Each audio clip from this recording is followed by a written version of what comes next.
Gerald.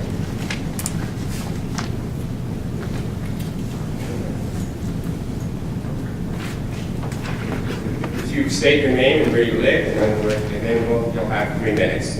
Okay, I'm Gerald Delzell. I live in Rutherford. I'm a retired teacher from the district, hello to some old friends, including Mr. Kravitz, who we met 490 days ago at Norco.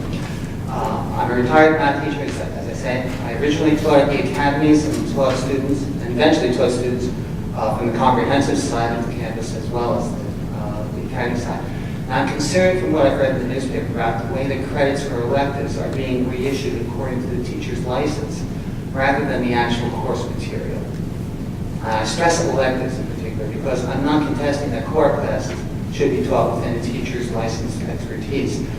I appreciate the district has been trying to resolve conflicts with minimum disruption, and I suggest that you're finding conflicts that don't really exist. Allow me to make my case.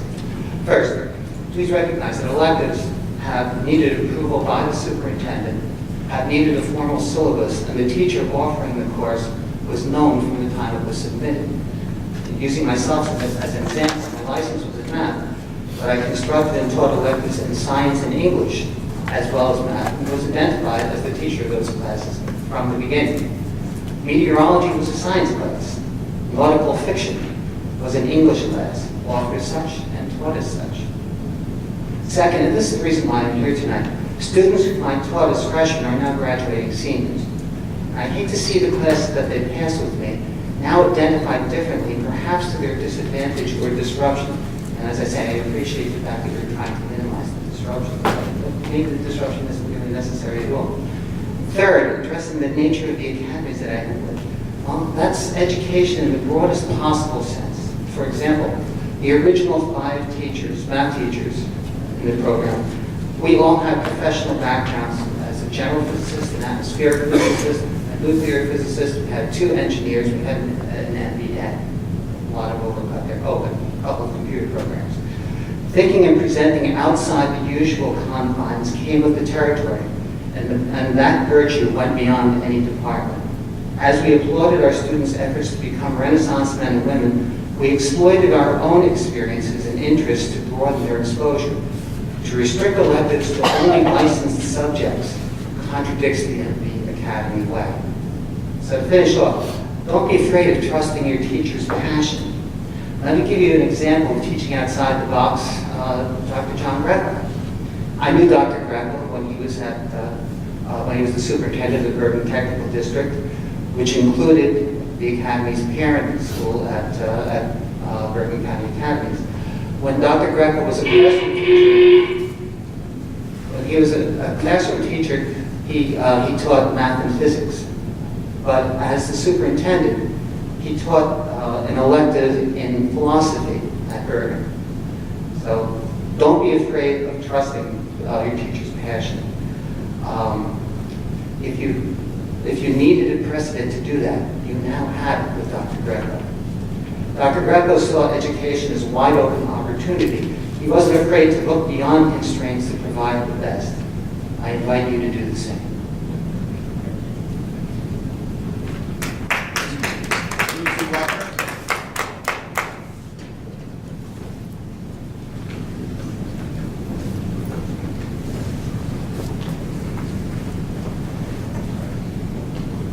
Good evening. Lucy Walker, Washington Place, Inglewood. You earned your raise, you know that, right?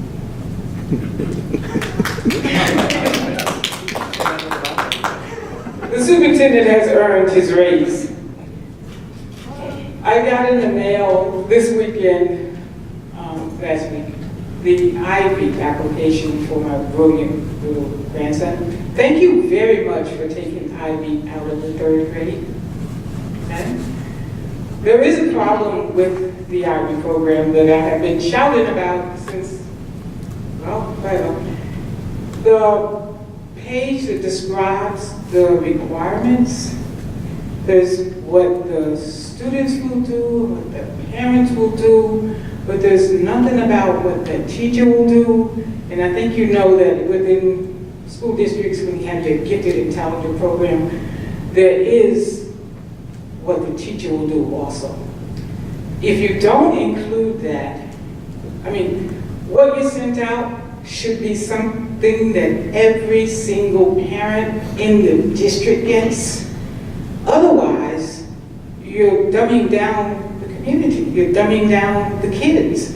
There should be something added there that makes it so that it's product-oriented, so that they have to do science fairs and do all kinds of other stuff that separates them and makes it so they're doing more than the other kids. It might even make more children want to do it. It will also, in the long run, make them more ready for the high school academy, which should be doing more of that also.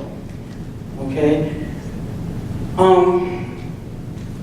I'm glad that you are finally, in 2011, those of you who read my blog know that I complained about nearly everything that's going on. You people who've been here more than 12 years, you know that. And this is what happens when you don't prevent things like that. Because there were indicators along the way that you ignored. You ignored a lot. And the gentleman that just came up, I have to say, there were problems I had with Dr. John Greco. We nearly came to blows when he announced that he was closing all the libraries, and he did, in a Title I school district, okay? So I'm not impressed with anything coming out of that brain, okay? The state sets the requirements for graduation. Some of the problems in the requirements were discussed in 2011, but were ignored. We have the videotape. Thank you. Okay, lastly, Ms. Shirley Smith.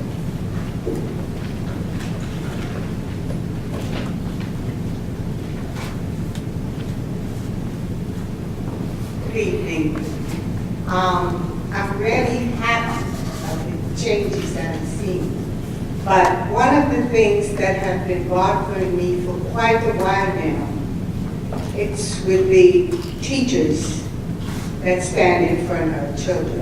I've been in England 57 years. My kids all went there when I worked. They are role models, not only educators, but role models.